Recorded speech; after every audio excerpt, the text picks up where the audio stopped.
सुबह का सीन दिखाया जाता है। किंग बाहर खड़े हुए टाउली के आने का वेट कर रहा होता है। जैसी टाउली आती है तो उसको कहता है कि तुमने आने में इतना ज्यादा लेट क्यों कर दिया। टाउली कहती है कि मैं अपना यूनिफॉर्म सुखा रही थी, इसी वजह से मुझे टाइम लग गया। किंग उसको कहता है कि अच्छा तुम परेशान मत हो, मैं तुम्हारे लिए एक और ले दूंगा।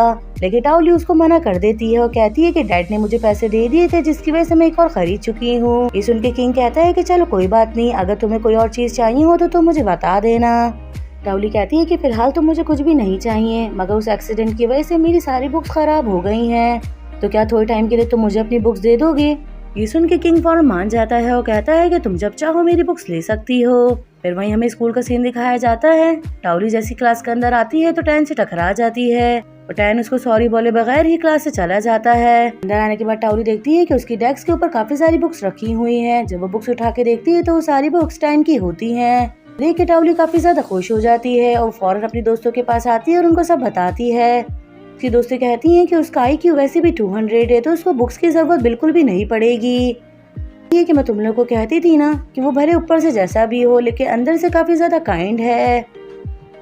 लेकिन उसकी दोस्त उसको समझाने लगती हैं और कहती हैं कि उसके झांसे में आने की बिल्कुल भी जरूरत नहीं है, क्योंकि जो लोग काइंड होते हैं वो इस तरह की हरकतें नहीं करते जैसा उसने तुम्हारे साथ किया था। लेकिन टाउली की शक्ल देख के ऐसा लग नहीं रहा होता कि वो अपनी दोस्तों की बात मानने के लिए तैयार है। ब्रेक टाइम खत्म होते ही वो फौरन नर्सरी की तरफ आ जाती है। टाउली प्लांट्स को पानी दे रही होती है कि अचानक से टैन की आवाज आती है कि ये बस कर दो, मेरे फेस पे पानी आ रहा है।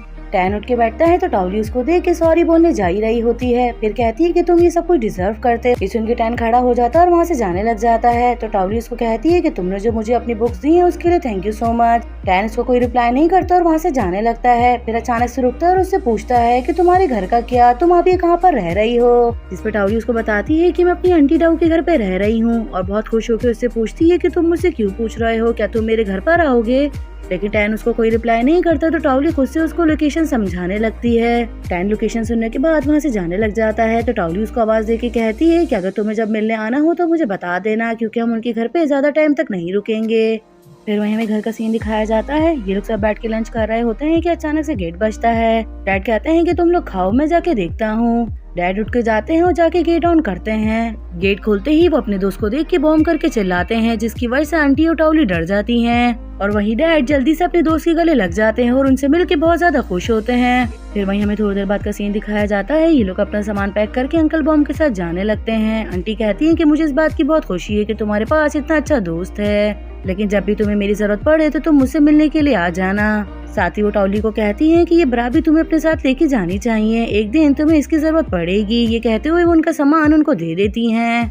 फिर ये लोग सब गाड़ी में जाके बैठ जाते हैं और टाउली को ख्याल आता है कि आज तो मैंने टैन को अपना एड्रेस बताया था, कहीं टैन मुझसे मिलने के लिए ना आ जाए, और जब वो मुझसे यहाँ पर नहीं मिलेगा तो वो काफी ज्यादा सैड हो जाएगा। उसको यही फिक्र सता रही होती है, लेकिन वो अपने डैड से कुछ भी नहीं कहती और ये लोग वहाँ से चले जाते हैं। उनके जाने के बाद टैन तो नहीं आता बल्कि किंग मिलने के लिए आता है। लेकिन जब उसको पता चलता है कि टाउली और उसके डैड वहाँ से जा चुके हैं तो ये सुन के वो काफी सैड हो जाता है। फिर वहीं हमें दिखाया जाता है कि तीनों ही अंकल बॉम्ब के घर पे पहुंच जाते हैं। जब ये लोग अंकल बॉम्ब का घर देखते हैं तो देख के काफी हैरान होते हैं, क्योंकि घर काफी ज्यादा बड़ा और खूबसूरत होता है। डैड तो काफी ज्यादा एक्साइटेड होते हैं, वो तो अंकल बॉम्ब के साथ अंदर चले जाते हैं। फिर टाउली भी अपना सामान लेके अंदर आने लगती है और साथ ही वो घर भी देख रही होती है। घर देखते हुए अचानक से उसकी नजर उसी कैट पे पड़ती है। कैट को देख के वो काफी खुश हो जाती है और कहती है कि कैट तो दिखने में काफी ज्यादा जानी पहचानी सी लग रही है, मगर ये वो कैट नहीं हो सकती। ये कहते हुए वो कैट से बातें करने लग जाती है और उससे उसका नाम वगैरह पूछ रही होती है कि इतने में टैन आके उसके पीछे खड़ा हो जाता है और उसको देखने लगता है।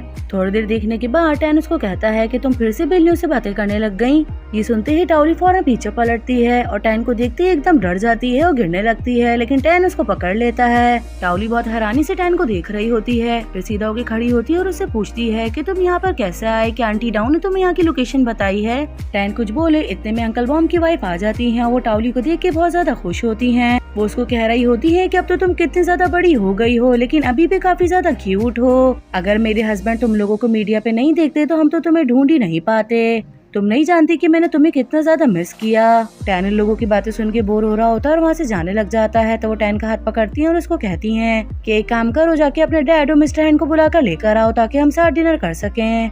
टाउली ये सुन के एकदम शॉक्ड हो जाती है। वो कहती है क्या ये अंकल बॉम्ब के बेटे हैं। फिर वहीं हमें दिखाया जाता है कि ये लोग सब डिनर करने के लिए बैठ जाते हैं और अंकल बॉम्ब एक दूसरे से सबको इंट्रोड्यूस करवाते हैं। टाउली को कहते हैं कि तुम दोनों एक दूसरे के बचपन के दोस्त हो और एक साथ बड़े हुए हो। टाउली जब ये बात सुनती है तो सुन के काफी हैरान होती है। वो कहती है कि मुझे कुछ याद क्यों नहीं है, और ये जो खाली सीट है वो मेरे बेटे टर्बो की है। वो टैन का छोटा भाई है, अभी हमसे मिलने के लिए नहीं आया, वो पढ़ रहा है, तो तुम उससे बाद में मिल लेना। फिर ये लोग सब डिनर करना स्टार्ट कर देते हैं। डिनर के बाद आंटी टाउली को उसके रूम में लेकर आती हैं और उसको उसका रूम दिखाती हैं। आंटी टाउली को बताती हैं कि वैसे तो ये टैन का रूम है, लेकिन इसको मैंने डेकोरेट किया है। हमारे घर में और भी रूम्स हैं, मगर वो भी बंद पड़े हुए हैं। जब मैं उनकी सफाई करवा लूंगी तो तुम वहाँ पे शिफ्ट हो जाना। साथ ही आंटी टाउली को कहती हैं कि अगर तुम्हें कुछ चाहिए हो तो तुम मुझे बता देना, मैं तुम्हें लेके शॉपिंग पे चलूंगी और तुम्हें नए कपड़े दिलवाऊंगी। ये कह के वो रूम से चले जाती हैं और टाउली भी काफी ज्यादा खुश हो रही होती है। वो बेड पे लेट जाती है और ये कह रही होती है कि आज से तो मैं टैन के साथ उसके बेड पे सोऊंगी। ये कहते हुए टैन को इमेजिन भी करने लग जाती है। वो सब कुछ इमेजिन करते हुए काफी ज्यादा खुश हो रही होती है। फिर वही हमें सुबह का सीन दिखाया जाता है। टाउली नीचे आती है तो टर्बो को बात करते हुए सुनती है कि भाई को सोते हुए कितनी ज्यादा प्रॉब्लम हुई है। आपने भाई का रूम उस लड़की को क्यों दिया, आप कोई और रूम भी तो उसको दे सकती थी। वही आंटी उसको कहती है कि तुम चुप करके अपना खाना खाओ, बड़ों के मामले में बोलने की जरूरत नहीं है। टाउली टर्बो की बातें सुन के बहुत परेशान हो जाती है। इतने में आंटी उसको कहती है कि मैंने ब्रेकफास्ट तुम्हारे लिए रख दिया है, तुम जाके आराम से अपना नाश्ता करो। टाउली आके बैठती है और टर्बो को हाई करती है, मगर टर्बो उसको बिल्कुल भी पसंद नहीं करता। उसको देखते ही वो खड़ा हो जाता है और फौरन वहाँ से चला जाता है।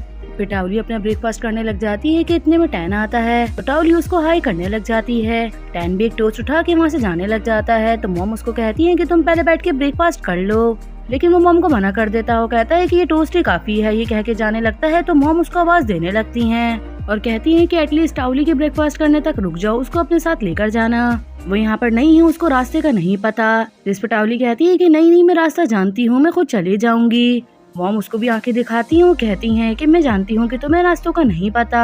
वो जबरदस्ती अपने बेटे को रोकती हैं और कहती हैं कि आराम से बैठो और इसको साथ लेकर जाओ। टैन अपनी मॉम की धमकी समझ जाता है और वो उनसे काफी ज्यादा डरता भी है, तो खामोशी से आके बैठ के ब्रेकफास्ट करने लगता है।